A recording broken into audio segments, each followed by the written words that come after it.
الحمد لله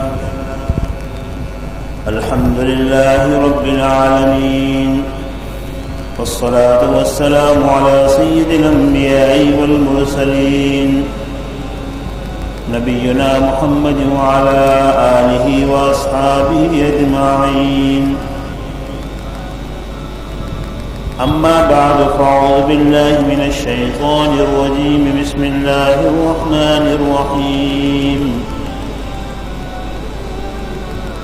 واتقوا يوما لا تجزي نفس عن نفس شيئا ولا يقبل منها شفاعة ولا يؤخذ منها عدل ولا هم ينصرون.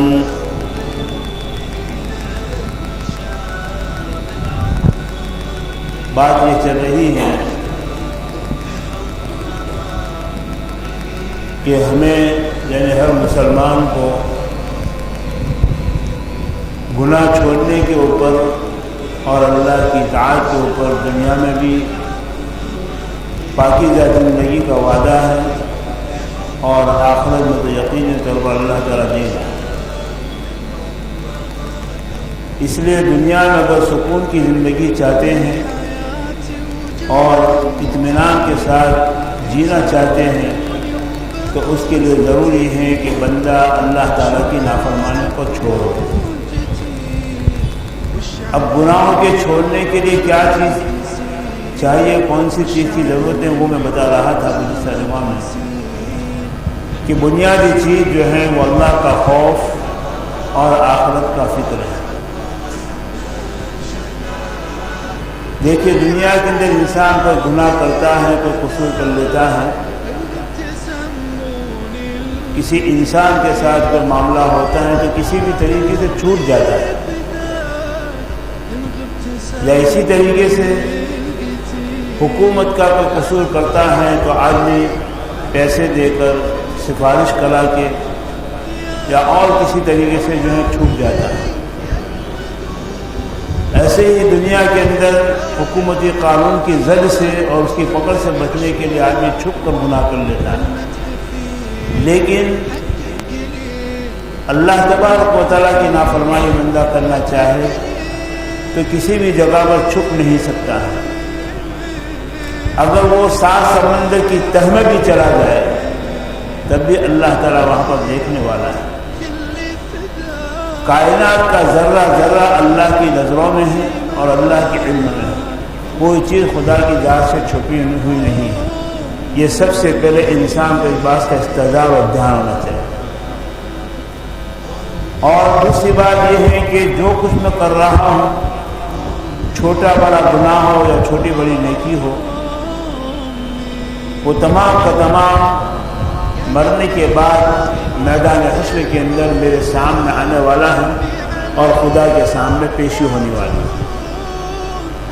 یہ دو باتوں کا جب انسان کو دھیان رہتا ہے اور ہر وقت اپنی نظر کے سامنے مستحضر رہتی ہیں وہ چیزیں، تو پھر بندہ جو ہے گناہوں سے بچ جاتا ہے. اور اگر کسی وقت گناہ ہو بھی گیا تو فوری طور پر اس کی تلافی کی اور توبہ کی کوشش کرتا ہے.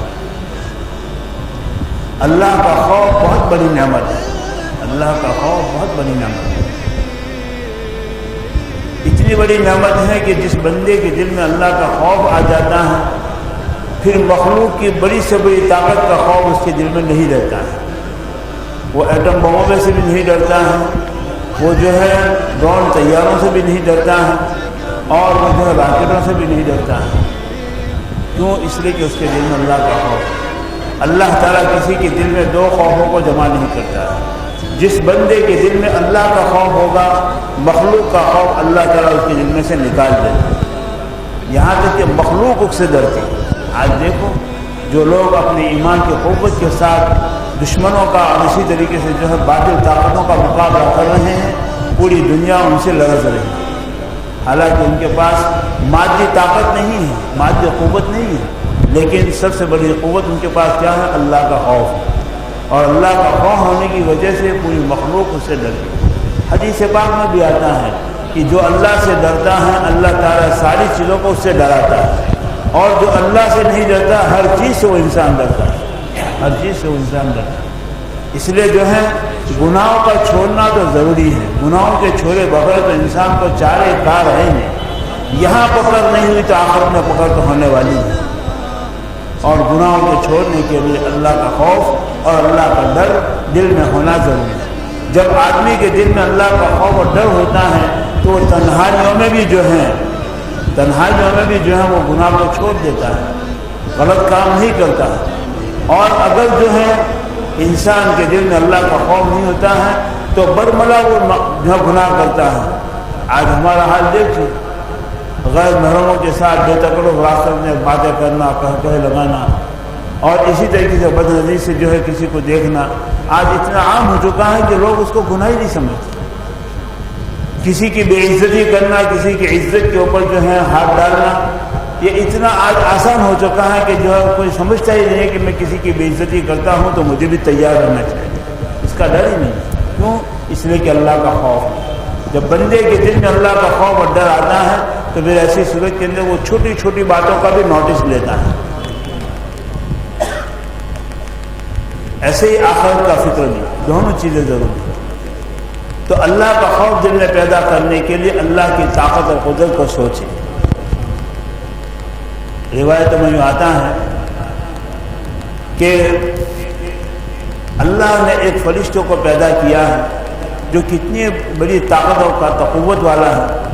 فرمایا کہ 7 زمینوں کو, 7 آسمانوں, عرش اور کرسی, ساری چیزیں, حالانکہ جو ہے زمین سے بڑا آسمان ہے, آسمان سے بڑا اللہ کا عرش ہے, اور اسی طریقے سے کرسی بھی اس سے بڑی ہے. لیکن فرمایا کہ ان تمام چیزوں کو جمع کرے تو اس فرشتے کے سامنے ایک لقمہ ہے. کتنا؟ ایک ہی لقمہ. اب کتنی بڑی زمین, کتنے بڑے آسمان, جس کے کنارے پاس تو کوئی معلوم نہیں کر سکتا. اتنی بڑی مخلوق جو ہے وہ جو ہے اس فرشتے کے سامنے ایک لقمہ ہے. تو اللہ کی یہ طاقت کو سوچے کہ ایک معمولی قوت کا آدمی انسان ہوتا ہے, پہلوان ہوتا ہے, تو لوگ اس سے ڈرتے ہیں, سہمتے ہیں, اس کو دیکھنے کے لیے جاتے ہیں کہ کیسا پہلوان انسان. حالانکہ انسان کی پہلوانی ہے کیا چیز؟ اللہ تعالیٰ ایک رگ دبا دے تو اس کی ساری پہلوانی چلی جاتی ہے, لیکن اس سے لوگ ڈرتے ہیں. ذرا کسی کا روب ہوتا ہے تو لوگ جہاں اس کو چھیڑنے سے, اس کے خاندان کے ایک بچے کو چھیڑنے سے بھی ڈرتے ہیں. حالانکہ مخلوق کی طاقت نہیں ہے, اور اس سے بڑی طاقت اللہ تعالیٰ نے پیدا کی ہے. زمین و آسمان تو معمولی چیزیں. لخلق السماوات والارض اکبر من خلق الناس. اللہ تعالیٰ کے لیے جو ہے کوئی چیز مشکل نہیں ہے. انسان سے بڑی مخلوق تو زمین و آسمان ہے, وہ بھی اللہ کی مخلوق. کوئی خالق نہیں سوائے ایک اللہ کے ذات. تو اللہ کی طاقت اور قدرت کو سوچے گا تو اللہ کی عظمت و بڑائی دل میں آئے گی. اللہ کی عظمت و بڑائی دل میں آئے گی تو اللہ کی محبت بھی آئے گی, اللہ کا خوف بھی آئے گا. اور یہ یاد رکھے کہ دنیا کی کسی چیز سے انسان ڈرتا ہے تو اس کے دل میں بے قراری ہوتی ہے, سکون نہیں ہوتا, اطمینان نہیں ہوتا. لیکن جو بندہ اللہ سے ڈرتا ہے تو اللہ کا خوف اس کے دل میں, اس کے دل میں سکون پیدا کرتا ہے. اس لیے دوستو جو ہے آج جو ہے پہلوان بن کر ہم گناہ کرتے ہیں, لیکن ہماری ہیکڑی کہاں چلے گی؟ ایک موت کا فرشتہ آتا ہے تو بڑے سے دنیا کی طاقت کا بادشاہ بھی جو ہے اس کے سامنے بے بس ہو جاتا ہے. تو پھر اللہ تبارک و تعالیٰ کی قدرت اور قوت کتنی ہوگی؟ ایسی قدرت اور طاقت کہ میدان حشر کے اندر ساری کائنات جمع ہوگی. انسان تو انسان اور مخلوقات بھی جمع ہوگی, فرشتے بھی جمع ہوں گے سب, لیکن ایسا سناٹا ہوگا کہ یہ چلنے کی جو آہٹ ہوتی ہیں, آواز ہوتی ہے, وہ بھی سنائی دے. اس سے اندازہ لگاؤ کہ اللہ کی ہیبت اور اللہ کا جو ہے رعب اور دبدبہ کتنا بڑا ہے کہ فرشتے اور تمام کرو فرض ان کے سامنے بے بس ہیں. لا يتكلمون الا من اذن له الرحمن. کوئی بھی بات نہیں کر سکے گا سوا خدا کی اجازت. یہ اللہ کی طاقت اور قدرت کو سمجھیں. دوستو یہ ہمارے اکابر جو ہوتے ہیں اللہ والے, جو خانقاہوں میں بیٹھ کر لوگوں کی تربیت کرتے ہیں, وہ کیا ہوتا ہے ان کے دلوں میں اللہ کی محبت اور اللہ کا خوف ہوتا ہے. اس لیے دنیا کی طاقت سے وہ ڈرتے نہیں ہیں. قطب عالم حضرت مولانا رشید احمد گنگوئی رحمۃ اللہ علیہ ہمارے اسلاف دیوبند میں بہت بڑے آدمی گزرے ہیں. اللہ نے ایسا علم دیا تھا کہ مولانا فضل الرحمان گنج مراد آبادی رحمۃ اللہ علیہ جو بڑے صاحب نسبت بزرگ تھے, وہ فرماتے ہیں کہ اس جوان نے علم کا دریا پی لیا ہے اور دخال بھی نہیں لیتا. حضرت گنگوہی کے بارے میں فرماتے اتنے بڑے عالم، لیکن اتنے بڑے ہونے کے ساتھ ساتھ اللہ کی محبت اور اللہ کا خوف بھی ان کے دل میں کتنا زیادہ تھا کہ لوگ ان کے سامنے آنکھ اٹھا کر دیکھنے سے بھی کپ کپا دیتے. اس زمانے میں ایک جو ہے کلیکٹر بدلی ہو کر گنگو میں آیا. چنانچہ جو ہے اس نے سن رکھا تھا کہ مولانا گنگوئی کو بہت بڑے آدمی ہیں اور جو ہے آزادی کی تحریک میں حصہ لینے والوں میں سے ہیں. چنانچہ وہ انگریز تھا، اس کا رعب اور دبدبہ بہت زیادہ تھا. جس علاقے میں بھی جاتا تھا لوگ ڈرتے تھے کہ یہ کہاں گئے. لیکن جہاں اس علاقے میں اس کی بدلی ہوئی تو وہ خود حضرت گنگوہی کے وہاں پر گیا ملنے کے. حضرت گنگوہی نے فرما دیا کہ ابھی ہمارے پاس فرصت نہیں ہے تمہیں ملنے. منہ بھی نہیں بچایا، چلا گیا. کسی نے کہا کہ حضرت آپ اس سے مل لیجئے، اس لیے کہ اس زمانے میں حضرت گنگوہی رحمۃ اللہ علیہ دارالعلوم دیوبند کے سرپرست تھے. کہا کہ دارالعلوم کو کوئی نقصان نہ پہنچے اور دارالعلوم اس کو فائدہ ہو، اس وجہ سے آپ اس سے مل لیجیے. تو دارالعلوم کی بات آئی تو حضرت نے کہا اچھا چلو ملتے. حضرت جو ہے بگی میں بیٹھے اور وہاں پر گئے. اب اس کے گھر پر گئے، وہ آیا ہے ملتے نہیں، لیکن اب دارالعلوم کی دین کی بات آئی، دین کے فائدے کی بات آئی تو حضرت اس کے مکان پر چلے. اب حضرت جو ہے اللہ والے تو کیا ہوتے ہیں، ظاہر میں فقیرانہ لباس ہوتا ہے، کوئی ان کے پاس ہٹو بچوں کے نعرے نہیں ہوتے ہیں، کوئی ان کے پاس ہتھیار نہیں ہوتے ہیں، لیکن اللہ کا خوف ان کے دل میں اتنا ہوتا ہے کہ اس خوف کا عکس لوگوں کے دلوں پر پڑتا ہے. چنانچہ وہ بڑا ظالم تھا، وہ باہر آیا اور کسی نے کہا کہ یہ مولانا گنگوہی. سامنے آیا، حضرت نے اس کے سامنے بھی نہیں دیکھا، لیکن اس کے دل پر اتنی کپ کپی آ گئی کہ وہ بات ہی نہیں کر سکتا. بس 2-4 منٹ کھڑے رہ کر حضرت چلے گئے. یہ اللہ کا خوف مخلوق کے دلوں میں پیدا ہوتا ہے. ایک بندہ جب اپنے دل میں اللہ کا خوف پیدا کرتا ہے تو اس کا رعب مخلوق کے دل میں ڈال دیتا ہے. اور جب بندے کے دل میں اللہ کا خوف اور اللہ کا ڈر آتا ہے تو وہ تنہائیوں میں بھی گناہوں سے بچتا ہے. آج دوست ہمارا اعلان بھی نہیں بچتی ہے، اور آج تو گناہ کرنے کا سب سے بڑا آلہ انسان کے پاس جو موبائل آ گیا ہے، اس کے ذریعے سے ہر برائی اور ہر بدماشی وجود میں آئی ہے اور انسانیت دنیا کے اندر سے ختم ہو گئی. ایسے حالات بگڑ گئے. لیکن جب اللہ کا خوف دل میں آتا ہے تو جنگل میں رہ کر بھی انسان گناہ سے بچ جاتا ہے. حضرت سلیمان بن یسار رحمۃ اللہ علیہ بڑے جلیل القدر تبع تابعین میں سے ہیں اور بڑے محدثین میں ہیں، اور حضرت حسن بصری رحمۃ اللہ علیہ کی تربیت یافتہ. ظاہر میں بھی اللہ تعالیٰ نے خوبصورتی دی تھی، وجاہت دی تھی، اور باطنی اعتبار سے بھی ان کا جو باطن بڑا مضبوط تھا، بڑا قوی تھا، روحانیت مضبوط تھی. ایک مرتبہ اپنے کچھ ساتھیوں کے ساتھ سفر میں نکلے. سفر اب اس زمانے میں سفر میں کیا ہوتا تھا، کھانا آدمیوں کو گھر سے لے کر چلنا ہوتا تھا، سارے سفر کی تیاری گھر سے لے کر نکلنا ہوتا تھا. آج کی طرح سہولیات نہیں تھی، لیکن ان سہولیات نہ ہونے کے باوجود ان کا سفر بھی آخرت کا سفر ہوتا تھا. ایسے سفر کے اندر رہنے والے لوگ تھے. چنانچہ ایک جگہ پر پہنچے جنگل بیابان میں، اور قریب میں پہاڑی بھی ہیں. چنانچہ جو ہے جنگل میں پہنچے وہاں پر تو ان کے پاس توشہ ختم ہو گیا، یعنی راستے کا جو کھانے کا انتظام تھا وہ ختم ہو گیا. آپ کے ساتھ 3 ساتھی تھے. ان 3 ساتھیوں نے ایک خیمہ تانا، خیمہ بنایا اور حضرت سے کہا کہ حضرت آپ یہاں پر تشریف رکھیے، سامنے کوئی دیہات نظر آتا ہے، آبادی نظر آتی ہے، اور وہاں سے کھانے کا انتظام کر کے آتے ہیں. اللہ کا خوف دیکھیے. حضرت نے فرمایا ٹھیک ہے جاؤ. اب جنگل میں تنہے تنہا ہے. ہم جیسے ہوتے کیا، کوئی شیر آئے گا، کوئی ہاتھی آئے گا، کوئی فلاں آئے گا، یہ آئے گا، کوئی کھا نہ جائے، کوئی سانپ نکل جائے، ہر طریقے سے ڈر ہوتا ہے. لیکن جس دل میں اللہ کا خوف ہوتا ہے، اللہ تعالیٰ مخلوق کا خوف دل میں سے نکال دیتا. اب تنہے تنہا اپنے خیمے جنگل میں ہے، اور جو تینوں ساتھی کوئی 6-7 میل کے فاصلے پر وہ کہاں تھا وہاں پر گئے، وہ بھی پیدل.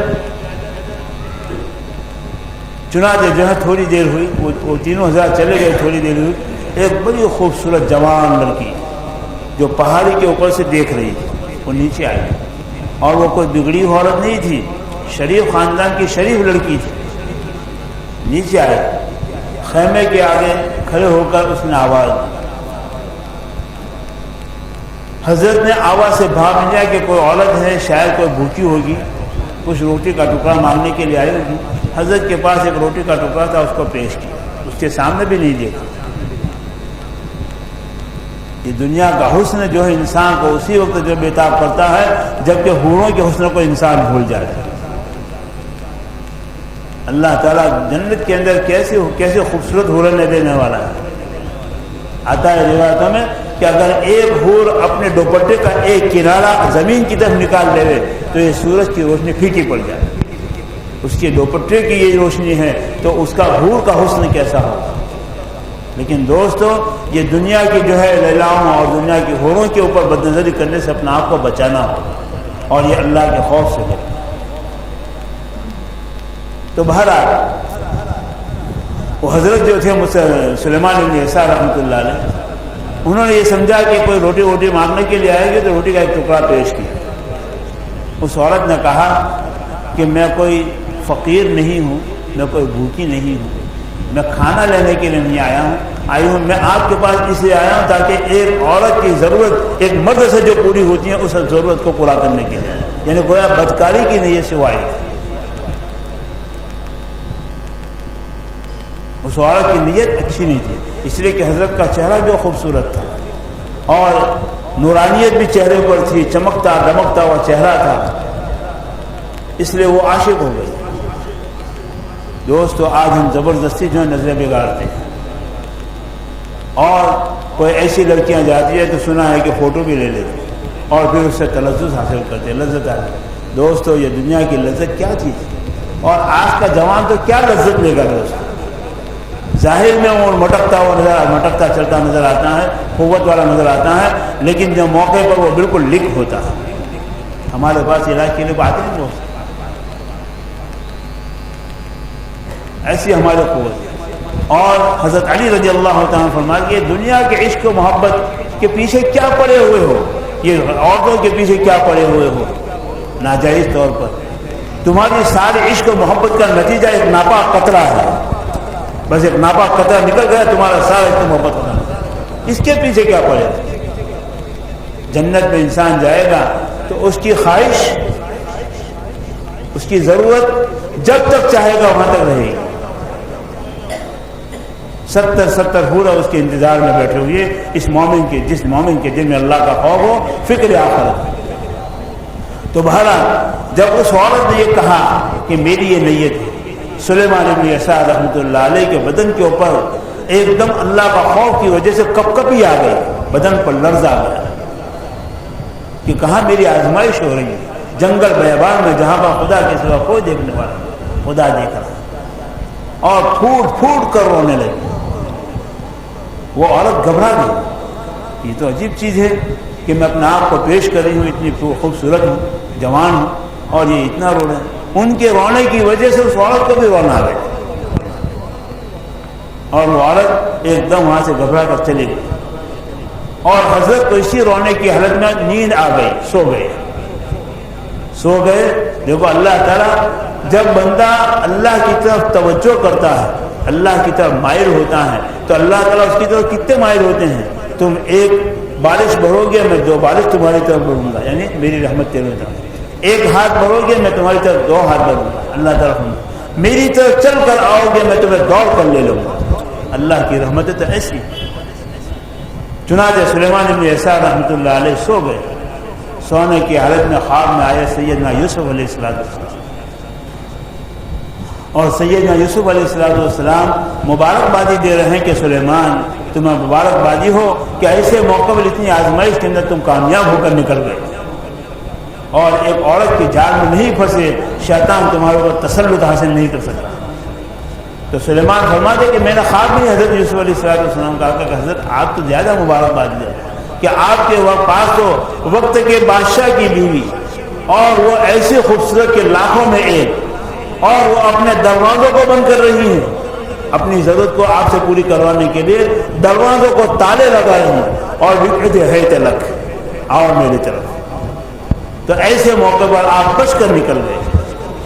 حضرت یوسف علیہ السلام فرمایا کہ سلیمان میں تو اللہ کا نبی تھا، میرے اوپر تو اللہ کی حفاظت تھی، اس لیے میں محفوظ رہا، آپ تو امتی ہو کر ایک نبی جیسا کام کر گئے۔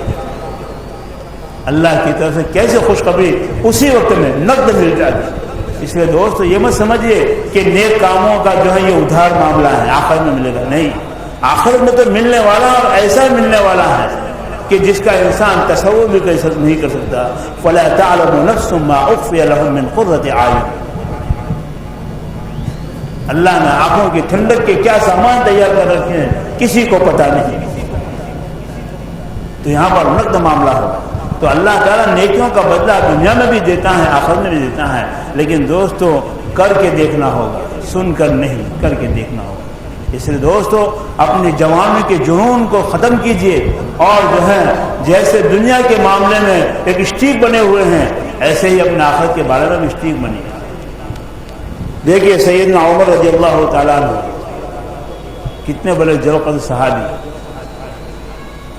اس امت میں صدیق اکبر کے بعد سب سے بڑا مرتبہ آپ کا، اللہ کے نبی کی مراد، اور تو لوگ نبی کے در پر آئے، اللہ کے نبی نے عمر کو مانگا اللہ سے کہ اللہ عمر مجھے دے دیجیے، یہ مراد نبی ہے۔ اور کتنا بڑا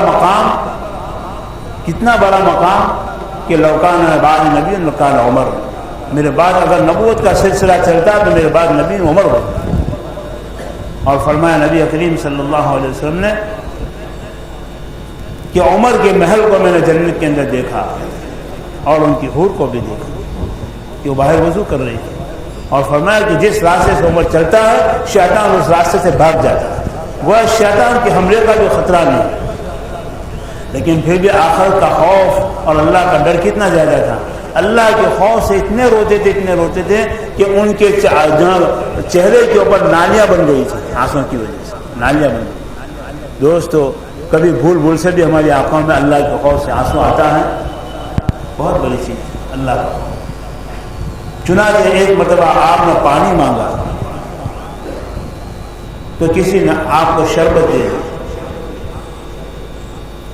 شربت کا پیالہ ہاتھ میں ہے اور دھڑا آنسوں کے اندر کہا کہ خلیفۃ المسلمین امیر المومنین خیر تو ہے کہ آپ کو پانی کے بجائے شربت دیا، آپ اتنا کیوں رو رہے؟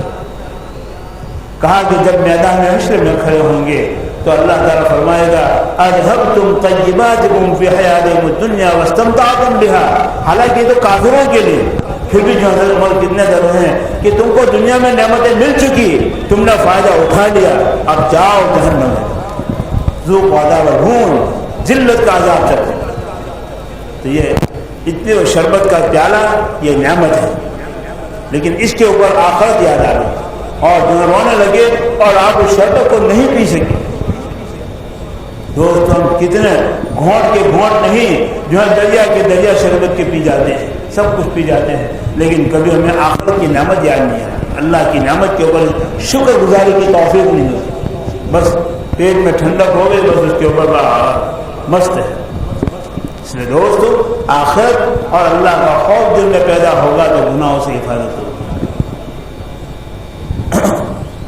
تو بہرحال جو ہے گناہوں کے چھوڑنے کے لیے یہ چیز اپنے دل میں پیدا کرنے پڑے گی، اور دل میں پیدا کرنے کے لیے اللہ کی عظمت، اللہ کی قدرت، اللہ کی پکڑ، اللہ کا عذاب، ان تمام چیزوں کا دھیان رکھنا پڑے اور اس کا مراقبہ اور استحضار کرنے کے لیے محنت کرنا پڑے، تب جا کر انسان کے دل میں اللہ کا پھر اللہ کا خوف پیدا ہو گئے تو دنیا میں اس سے زیادہ سکون والا کوئی انسان نہیں، دنیا میں اس سے زیادہ اطمینان کی زندگی گزارنے والا کوئی، جس کے دل میں اللہ کا خوف ہو اور آخرت کا فکر۔ اس لیے کہ اللہ کا خوف دل میں طمانینت اور سکون پیدا کرتا ہے، اس کے اندر گھبراہٹ پیدا نہیں ہوتی، اللہ کی عظمت کی وجہ۔ اللہ تعالیٰ ہمیں اپنی محبت اور اپنی عظمت اور اپنا خوف جیسا کہ چاہیے ایسا نصیب فرمائے۔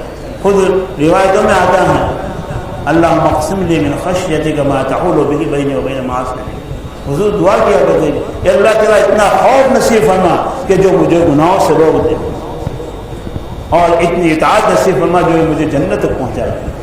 دوستو دنیا کی تمنائیں لے لے کر اللہ کے سامنے دعا کرتے ہیں، مانگیے، اللہ سے سب کچھ مانگنا چاہیے، جائز ضرور، لیکن ساتھ ساتھ اپنی آخرت اور اپنے آخرت کی کامیابی اور اپنے دل میں اللہ کا خوف، اللہ کی عظمت کو بھی مانگیں، جس سے جو ہے بندے کو سکون کی زندگی میں اللہ تعالیٰ عمل کی توفیق عطا فرمائے۔